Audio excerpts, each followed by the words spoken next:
नमस्कार, hello doctor में आप सभी का स्वागत है। हर बार की तरह इस बार भी हम हेलो डॉक्टर में महत्वपूर्ण स्वास्थ्य संबंधी जानकारी लेकर हाजिर हुए हैं। हमारी ज़िंदगी में कुछ शब्द ऐसे हैं जो बहुत आम हो गए हैं। उठते बैठते आसपास में हम ये शब्द अक्सर सुनते हैं, जैसे डिप्रेशन, एंजाइटी, रेस्टलेसनेस, नींद ना आना, भूख ना लगना, और हमें बहुत आम समझते हैं। लेकिन आपको बता दें, ये सिर्फ शब्द नहीं बल्कि गंभीर मानसिक अवस्थाएं भी हो सकती हैं। और आज के कार्यक्रम में हम जानेंगे किस तरह से इन शब्दों के मायने समझे और आयुर्वेद की क्या भूमिका हो सकती है इन मानसिक रोगों के उपचार में और इनकी रोकथाम पे। और इस पर जानकारी देने के लिए आज हमारे साथ हेलो डॉक्टर में मौजूद हैं प्रोफेसर सुरेंद्र कुमार शर्मा। आप हैं विभागाध्यक्ष रोग निदान, national institute of Ayurveda, Jaipur. आपको एक विस्तृत अनुभव है पढ़ाने का, डॉक्टर्स को समझने का, मरीजों को देखने का, पहचानने का कि क्या कोई भी व्यक्ति जो अपनी जांच कराने आया है, क्या वो इन मानसिक रोगों से पीड़ित है, क्या उसके अंदर ऐसे कोई सिम्टम है और किस तरह से आयुर्वेद की सहायता से इनका निदान हो सकता है। यदि आपके मन में भी कोई विचार हो, कुछ शंकाएं हो, आप हमें फ़ोन कर सकते हैं, डॉक्टर साहब से बात कर सकते हैं। हमारे फ़ोन नंबर है 270409 और 270499। जयपुर से बाहर वाले दर्शक इस नंबर से पहले 0141 लगाना ना भूलें। तो आइए चर्चा की शुरुआत करते हैं। प्रोफेसर सुरेंद्र, बहुत बहुत स्वागत है आपका हेलो डॉक्टर में। जैसा कि हमने कहा कि ये बहुत कॉमन शब्द है, डिप्रेशन, एंजाइटी, नींद ना आना, भूख ना लगना, क्या ये आम अवस्थाएं हैं या सच में आज की तारीख में एक मनोरोग में विकसित हो चुकी हैं? ये तो मनोरोग ही हैं। हम डिप्रेशन की बात करें, चिंता रोग की बात करें, या आप इंसोमिनिया की बात करें, नींद नहीं आना, तो ये सब मनोरोग के ही विषय हैं। और ये सब चिकित्सा की आवश्यकता है इनको ट्रीटमेंट करने के लिए। अतः ये एक सामान्य स्थिति तो नहीं है, ये मनोरोग की ही स्थिति है। बिल्कुल।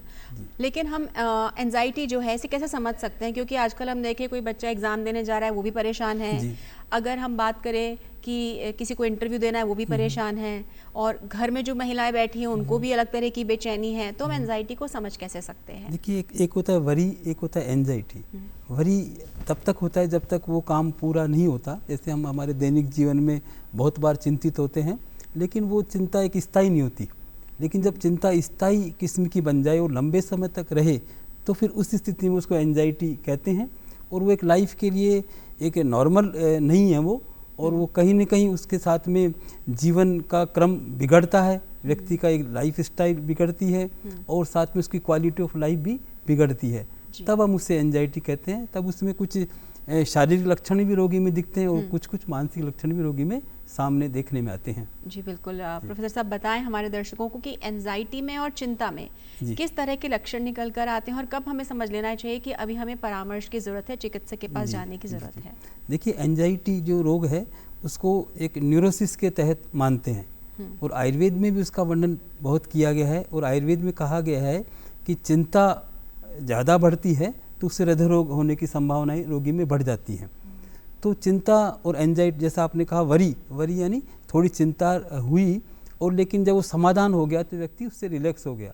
लेकिन जब चिंता का विकार होता है, जिसे एंजाइटी डिसऑर्डर कहेंगे, तब व्यक्ति में कुछ फिजिकल सिम्टम आते हैं और कुछ मानसिक लक्षण आते हैं।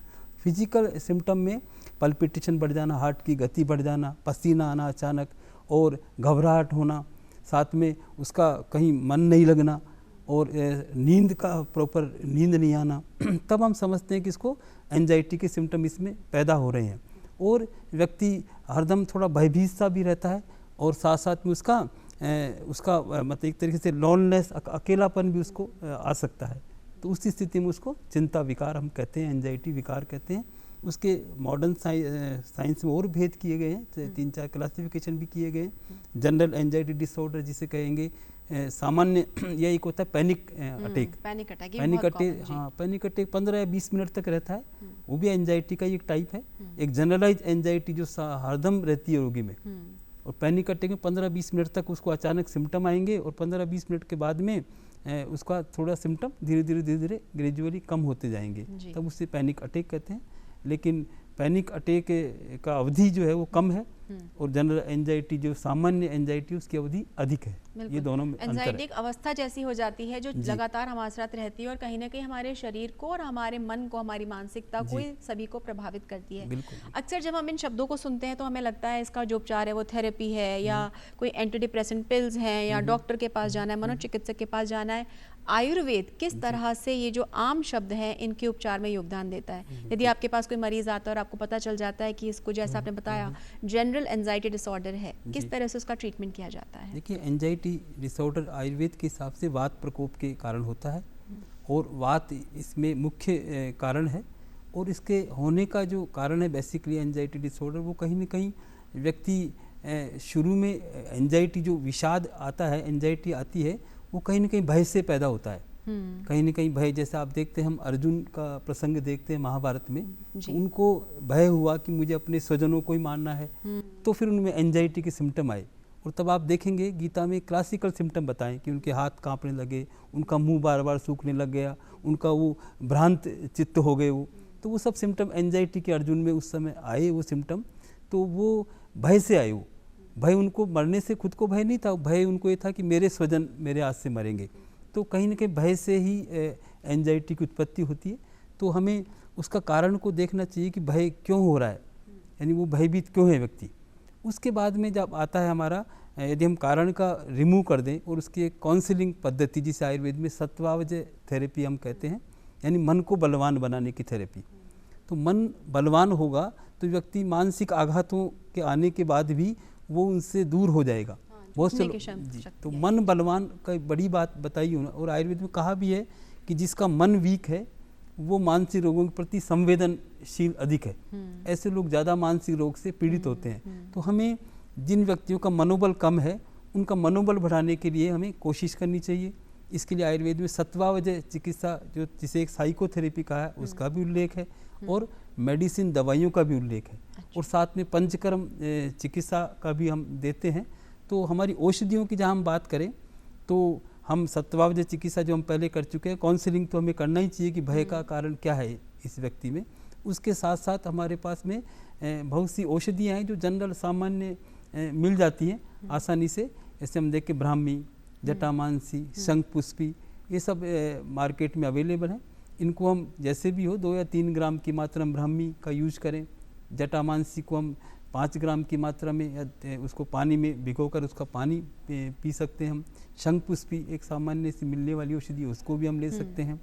और साथ में बहुत से पेटेंट दवाइयाँ भी हैं और बहुत सी हमारी क्लासिकल मेडिसिन भी आयुर्वेद में है। जैसे ब्राह्मी वटी हम देते हैं, एक जो सामान्य रूप से हमारे शास्त्र में लिखा हुआ मिलता है वर्णन का। अश्वगंधा चूर्ण बड़ा आसानी से उपलब्ध है, उसको हम दूध में उबाल करके यूज करते हैं, वो बहुत अच्छा चिंता को दूर करने वाला है। इसके साथ साथ आयुर्वेद में कुछ घृत का भी उल्लेख है, यानी घी के साथ मेडिसिन, क्योंकि घी जो है वो ब्रेन बैरियर को क्रॉस कर सकता है। ये मॉडर्न साइंस ने बताया कि ब्रेन बैरियर को क्रॉस करने की क्षमता जिसमें है वही ब्रेन तक काम करेगा। तो हमारे आचार्यों ने 5000 साल पहले ही उस चीज़ का इन्वेंशन जो आज साइंस ने किया उसका उनको मालूम था। तो उन्होंने ज़्यादातर मानसिक रोगियों की जो औषधियाँ बताई वो घी के साथ बताई है। जैसे ब्राह्मी घृत आ गया, महाकल्याण घृत आ गया, लशुनाद्य घृत आ गया। तो बहुत से घी के साथ में उन्होंने उस समय ही बता दिया था कि घी के साथ में जो मेडिसिन जाएगी वो ब्रेन बैरियर को क्रॉस करके ब्रेन तक जाएगी। तो वहाँ उनका चिंतन और उनका ऑब्जर्वेशन, उनकी खोज वहाँ तक थी। जी बिल्कुल, लेकिन यहाँ पर हमें ये बात समझने की ज़रूरत है, हालांकि सोशल मीडिया पे इस तरह की बहुत सारे प्रचार आपको देखने को मिलते हैं और ऐसे बहुत सारे वीडियोस भी देखते हैं कि ये वाला चूर्ण खाने से ये आपको लाभ मिलेगा या ये वाला टैबलेट लेने से आपको, इस कंपनी का टैबलेट लेने से लाभ मिलेगा। लेकिन सुरेंद्र जी, आपसे निवेदन है कि दर्शकों को बता दें कि बिना परामर्श के कुछ भी ना लें, क्योंकि हर व्यक्ति की प्रवृत्ति अलग होती है। हमारे आयुर्वेद में लिखा है कि प्रति पुरुष आप अलग समझें, हर व्यक्ति अलग है, हर व्यक्ति की प्रकृति अलग है, हर व्यक्ति का खान पीन अलग है, हर व्यक्ति क्या एसिमिलेट कर सकता है, हर व्यक्ति का अग्नि बल अलग है।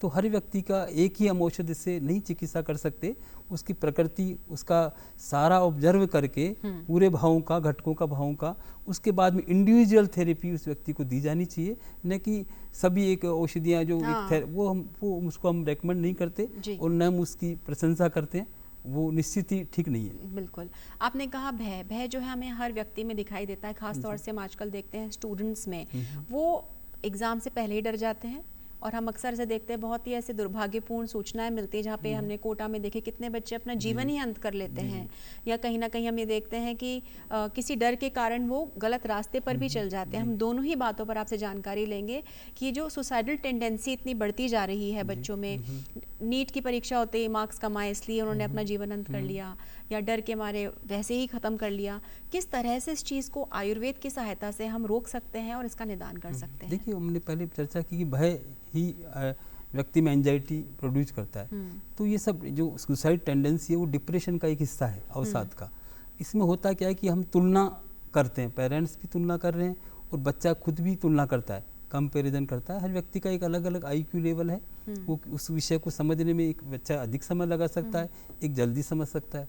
तो ये हमें पेरेंट्स को भी समझना पड़ेगा कि उसका स्तर कितना है बच्चे का, उस स्तर पे हमें कोशिश करनी चाहिए और उसको बढ़ाने का प्रयास करना चाहिए। और साथ में बच्चे को सदैव एक फ्री माहौल हमें प्रदान करना पड़ेगा।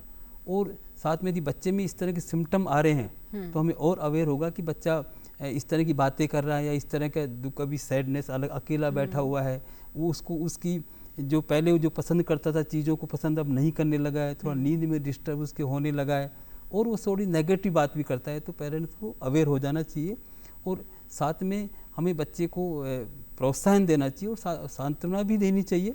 और हमें उस पर आशा हम रखें, ठीक है, लेकिन आशा यदि वो फुलफिल उतनी नहीं कर पा रहा है तो भी हमें उसके प्रति डांटना या इस तरह से उसको प्रताड़ित करना, इस तरह का कोशिश नहीं करनी चाहिए, क्योंकि ये सब व्यक्ति के अलग अलग एबिलिटी है, उसके हिसाब से वो डेवलप होगा, उसकी पर्सनैलिटी अलग है। तो इस बात को समझना चाहिए। और जहाँ तक डिप्रेशन के साथ में सुसाइड टेंडेंसी जुड़ी हुई है, तो डिप्रेशन के सिम्टम आते ही उसका आयुर्वेद या जो भी एलोपैथी जो भी हम ट्रीटमेंट दें उसका ट्रीटमेंट लिया जाना चाहिए। आयुर्वेद में सर किस तरह का ट्रीटमेंट है डिप्रेशन? अगर कोई आपके पास में अभिभावक आते हैं और बताते हैं कि बच्चे में हमने ऑब्जर्व किया है, किस तरह से उसकी थेरेपी की जाती है, किस तरह से वो काम किया जाता है? आयुर्वेद में जैसे हमने बात की पहले सत्वावजय चिकित्सा, यानी मन को बलवान बनाने की चिकित्सा। तो पहले तो उसके मन को बलवान बनाने की कोशिश करनी चाहिए और उसके कारणों को ढूंढा जाना चाहिए कि उसका कारण क्या है जिससे कि बच्चा इसे अवसाद से, डिप्रेशन से आ गया। कोई न कोई घटना होगी, उसके बिना कोई डिप्रेशन हो नहीं सकता। कोई ट्रॉमा होगा, कोई भय होगा या कोई अपेक्षाएं अधिक होंगी।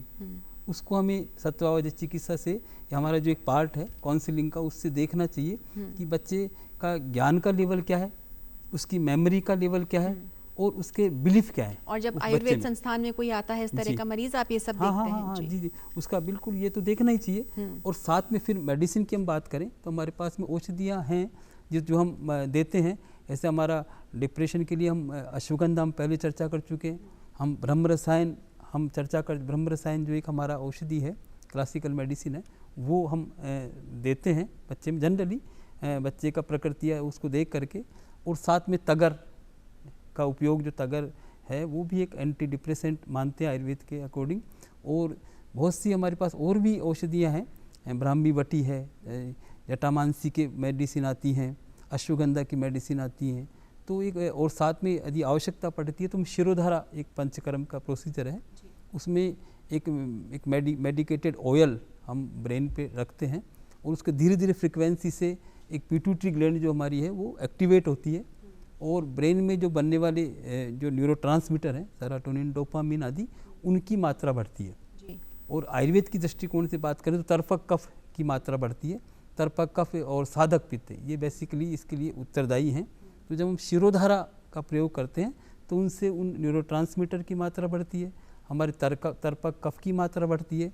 तो उसके परिणाम से धीरे धीरे वो रिकवर करता है, कुछ औषधियों के प्रभाव से, कुछ पंचकर्म के प्रभाव से और कुछ सत्वावजय जो साइकोथेरेपी दे रहे हैं उनके प्रभाव से जी। और निश्चित हमें रिजल्ट मिलता है, परिणाम मिलता है। अक्सर हम देखते हैं जब भी मानसिक विकार की दवाएं चलती हैं, चाहे वो किसी भी पद्धति में चले, तो ऐसा धारणाएं हैं सच, आपको ज़्यादा जानकारी होगी कि जो व्यक्ति है उसका आदी हो जाता है। क्या आयुर्वेद में भी ऐसा होता है कि ट्रीटमेंट के बाद में उसको लगता है उसे हर वक्त वो दवा चाहिए, या कुछ समय बाद काउंसलिंग से, आपकी दवाओं से वो ठीक हो जाता है? देखिए, मॉडर्न भी आज कह रहे हैं, आप मॉडर्न साइंस में बात कर रहे हैं कि आज एक्सरसाइज का इतना एंटी डिप्रेसेंट इफेक्ट है कि वो ऐसे बड़े बड़े जर्नल में लेख प्रकाशित हुए हैं, लैंसेट में प्रकाशित हुआ है कि एक्सरसाइज इतना ही काम करता है जितना कि एंटी डिप्रेसेंट मेडिसिन काम करती है। जी। तो व्यायाम का इतना अधिक महत्व है। तो हम साथ में जैसे बात करें मेडिसिन की बात करें तो मेडिसिन के साथ साथ में उसको एक्सरसाइज, जो हमारा एक्सरसाइज का योगा प्राणायाम, इसके प्रति हम उसको एक 15 या 20 मिनट का एक शेड्यूल, छोटा सा प्रोग्राम बना करके हम बच्चे को दे सकते हैं, बड़ों को दे सकते हैं, उसके प्रकृति आदि को ध्यान रख करके। तो ऐसी कंडीशन में यदि हम इनका रखेंगे, सुबह सुबह की मॉर्निंग धूप जो है वो बड़ी मेडिसिन का काम करती है। वो एंटी डिप्रेस, जो जिनको डिप्रेशन है उनको निश्चित रूप में 15-20 मिनट समय सुबह सुबह सूर्य की रश्मियों में गुजारना चाहिए। और मॉडर्न साइंस भी कहता है कि विटामिन D3 जिन लोगों में कम होता है वो डिप्रेशन उन लोगों में ज़्यादा मिलता है। और सुबह की 15-20 मिनट की जो धूप है, जो वो धूप, जो कच्ची धूप जिसे कह सकते हैं, वो धूप विटामिन D3 बनाने के लिए बहुत ही उपयोगी है जी। तो उस दृष्टिकोण से भी, और साथ में पैदल चलना, जैसे हमने बात की, धूप पे चलना, प्रकृति के साथ रहना, यदि ये साथ करेंगे तो हमारी मेडिसिन या मॉडर्न मेडिसिन भी इसके बाद में जब स्किप कर देगा वो पेशेंट डॉक्टर की सलाह से, तो उसके बाद में यदि ये सप्लीमेंट्री उपाय करेगा, साथ में खाने में भी बहुत ज़रूरी ध्यान रखना पड़ेगा कि खाने का एक बड़ा हिस्सा, हमें बहुत बड़ा हिस्सा है हमारे मन को पोषण देने के लिए। जैसे शरीर का पोषण होता है, वैसा ही मनोबल को बढ़ाना, मन तो का पोषण भी होना हमारी चाहिए। रसोई है, जो आयुर्वेद है, किस तरह का औषधियाँ हमें हमारे घर से ही मिल जाती है, जिससे हमारा जो मनोबल हो, काउंसलिंग के साथ साथ, माता पिता के सपोर्ट के साथ साथ, किस तरह से हम अपने मनोबल को और मजबूत कर सकते हैं। देखिए, मनोबल की औषधियाँ जैसे आपने बताई, घरेलू औषधियाँ, जैसे अब तरबूज के बीज हैं, ये ओमेगा-3 जिसे हम कह सकते हैं, या आयुर्वेद की भाषा में कहें तो ये सब कफवर्धक है। बादाम का उपयोग, साथ में अखरोट का उपयोग है, दूध का उपयोग और घी का उपयोग। आज हम बात करते हैं घी के बारे में कि घी को थोड़ा सा कल्पित माना गया है कोलेस्ट्रॉल के लिए, लिपिड के लिए, पर ये ठीक है। देखिए, घी यदि हमें कहीं से गाय का घी मिलता है, वो खुद का घर का बनाया हुआ, जो कि कहीं कहीं संभव भी है, सब जगह ऐसा नहीं गाय का घी नहीं मिलता होगा। गाय का घी यदि यूज करते हैं तो ऐसा स्टडियाँ हुई हैं, गाय का मक्खन, गाय के मक्खन जो ताज़ा है उसके लिए तो रिकमेंड किया है। उसके लिए तो मॉडर्न साइंस भी कहता है कि 45 ग्राम मक्खन लेना चाहिए। वो आपके हार्ट के लिए भी अच्छा है और ब्रेन फंक्शन के लिए भी अच्छा है, क्योंकि हमारा जो ब्रेन बना है वो लिपिड से बना है। उसमें 70% से अधिक जो पार्ट है वो लिपिड कंटेनिंग है।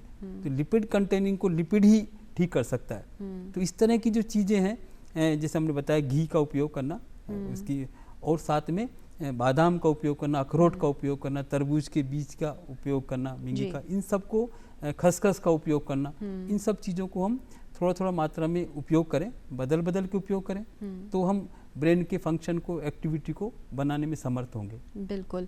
तो कहीं ना कहीं बहुत ज़रूरी है एक बार फिर से अपनी जड़ों की ओर जाना, और जो हमारे रसोई में जो हमारी दादी नानी के नुस्खे हैं उनका एक बार फिर से उपयोग करना। ये बात ज़रूर है कि हमें हर चीज़ संतुलन में करनी चाहिए और चिकित्सीय परामर्श से करनी चाहिए, लेकिन जो पुराने नुस्खे हैं इनको आजमाने से ना तो आपको नुकसान होगा, और कहीं ना कहीं आपका जो मनोबल है, आपका जो मस्तिष्क है, आपके अंदर की जो शक्ति है, वो लगातार बढ़ती रहेगी। हम आपको बता दें कि आज हम चर्चा कर रहे हैं मनोरोग और उसमें आयुर्वेद के योगदान पर, और हमारे साथ हैं वरिष्ठ प्रोफेसर सुरेंद्र कुमार शर्मा जी। आप HOD हैं रोग निदान, national institute of Ayurveda, Jaipur से।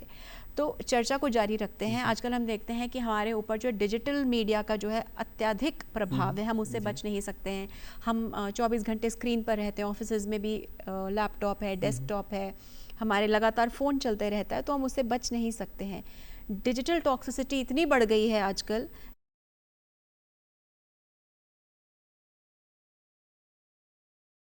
एक लिंक को क्लिक करके और सोशल मीडिया से एक जो छोटा सा बच्चा, एक टीनेजर है, वो क्राइम में आ जाता है। तो किस तरह से इस डिजिटल टॉक्सिसिटी को हम कम कर सकते हैं, और आयुर्वेद में क्या कुछ हमारे पास इसके लिए निदान है? देखिए, आयुर्वेद में इसके लिए कहा है असात्म इंद्रियार संयोग, एक कंसेप्ट है आयुर्वेद का।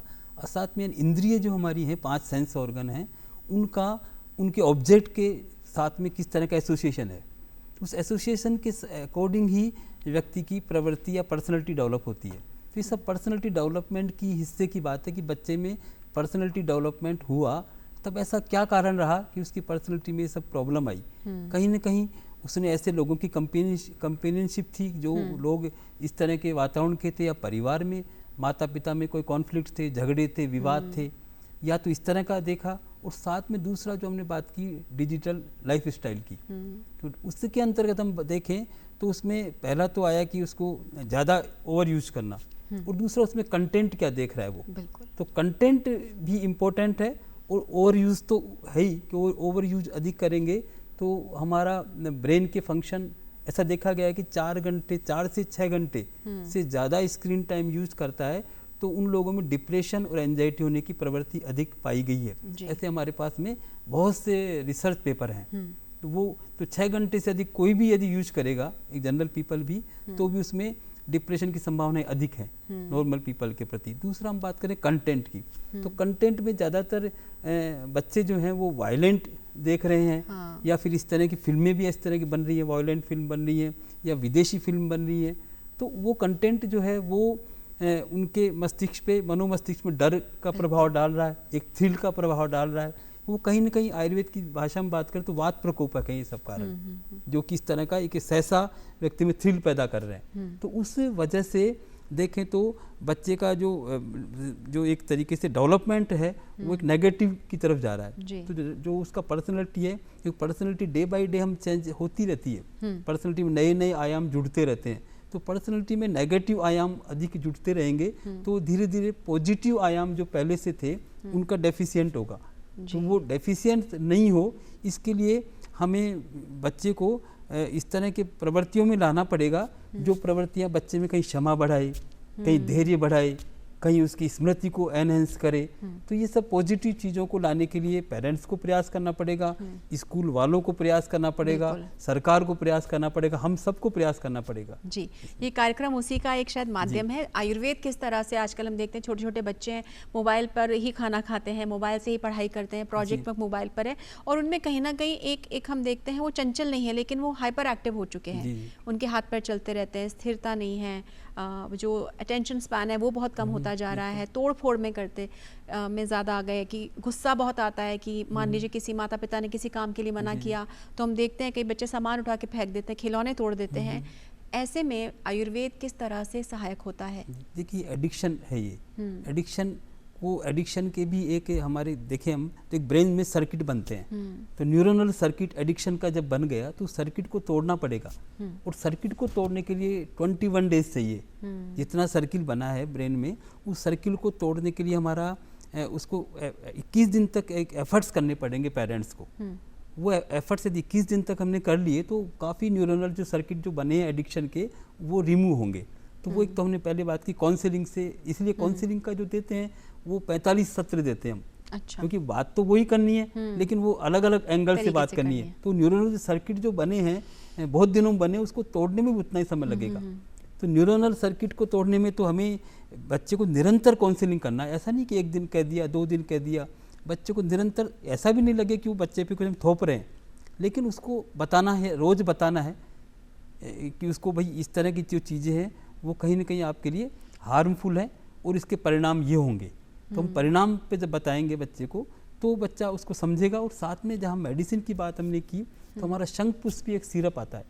तो शंख पुष्पी सिरप जो है वो ऐसे बच्चों को देना चाहिए जो इस तरह का आ रहे हैं, हाँ, जो हाइपर एक्टिविटी में आ गए हैं। वो 1 या 2 चम्मच, छोटे बच्चे हैं तो अपनी मात्रा के हिसाब से चिकित्सक की सलाह से शंख पुष्पी का यूज कर सकते हैं, ब्रह्म रसायन का यूज कर सकते हैं, और साथ में ब्राह्मी घृत का यूज कर सकते हैं 1 या 2 चम्मच, और साथ में बादाम तेल को भी दूध में डाल के ले तो अच्छा रहेगा। तो इस तरह की औषधियाँ भी हम दे सकते हैं।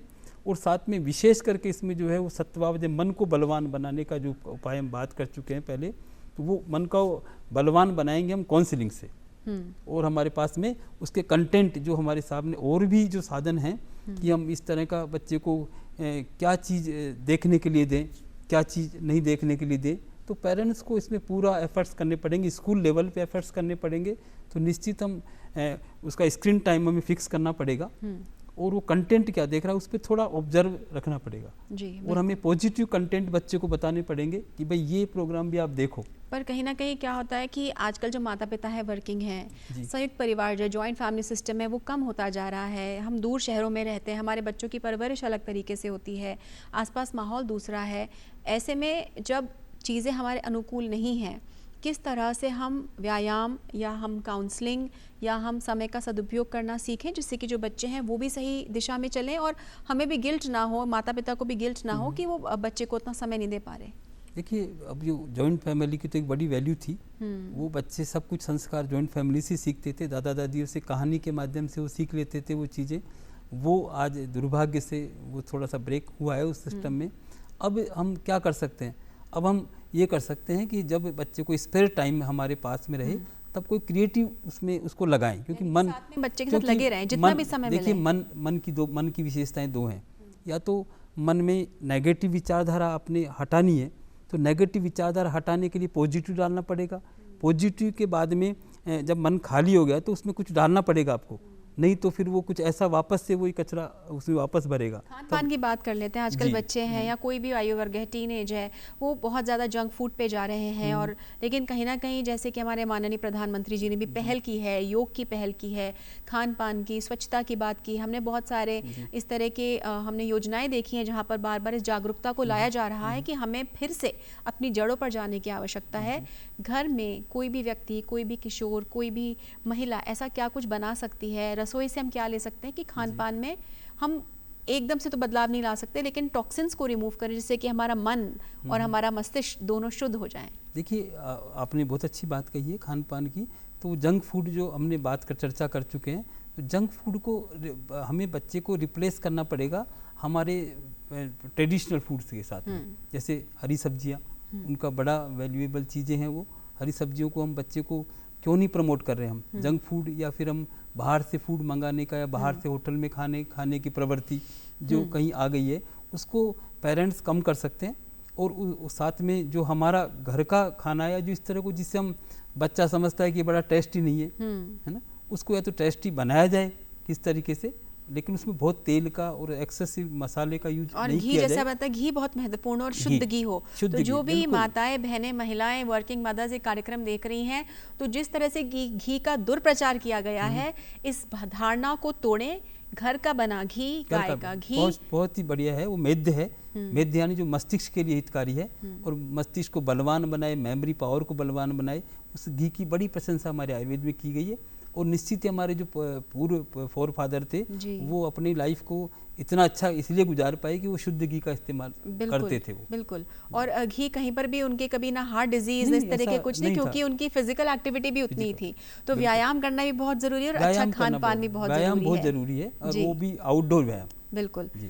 जो भी दर्शक हमें देख रहे हैं, उन्हें आप क्या कहना चाहेंगे? किस तरह से जो माताएं, बहनें, मित्र हमारे इस कार्यक्रम में देख रहे हैं, किस तरह से वो अगर मानसिक रोग उन्हें कुछ महसूस हो रहा है, किस तरह से समझ सकते हैं और किस तरह से उसका निदान पा सकते हैं? संक्षिप्त में बता दीजिए। देखिए, मैं पेरेंट्स से निवेदन करना चाहूँगा कि बच्चे में किसी तरह का अलार्मिंग सिम्टम दिखे कि बच्चा इरिटेट हो रहा है और बच्चा बार बार नींद उसकी डिस्टर्ब हो रही है, साथ में वो अकेला बैठा हुआ है, जिन चीज़ों को पहले पसंद करता था अब उन चीज़ों को पसंद नहीं कर रहा है, वो लोगों से मिलने में घबराहट उसको महसूस हो रही है, तो वो अलार्मिंग सिम्टम है। उस समय हमें विशेष ध्यान देना चाहिए, उस कारण का पता लगाना चाहिए और साथ में उसकी डाइट पैटर्न को ठीक करना चाहिए और आवश्यकता पड़े तो हमें दवाइयाँ भी देनी चाहिए। और साथ में जब हमने चर्चा की कि निश्चित ही हमारे जो आचार्यों ने जो बातें बताई है कि आपका जीवन में क्षमा, धृति, लोभ, अलोभ, यानी ये सब अच्छी बातें जो हमारे कंसेप्ट में हैं, उनको लाने के लिए हमें उनसे जुड़ी हुई कहानियाँ बच्चों को निरंतर सुनानी चाहिए जी। ये कहानियाँ हमें कहीं ना कहीं छूट गई है और वो कहानियाँ में पेरेंट्स को समय देना चाहिए और इस तरह की जो कहानियाँ हमारे जो सुनाते आए हैं उन कहानियों को निरंतर सुनाएं। उससे कहीं ना कहीं बच्चे में वो बातें आएंगी और अवचेतन मन में जब वो जाएंगी तो वैसे ही परिणाम भी हमारे सामने आएंगे। बिल्कुल।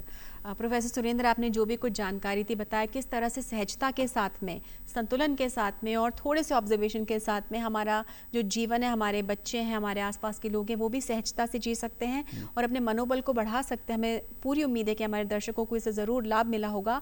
हमसे बात करने के लिए, हेलो डॉक्टर में आने के लिए बहुत बहुत धन्यवाद। धन्यवाद।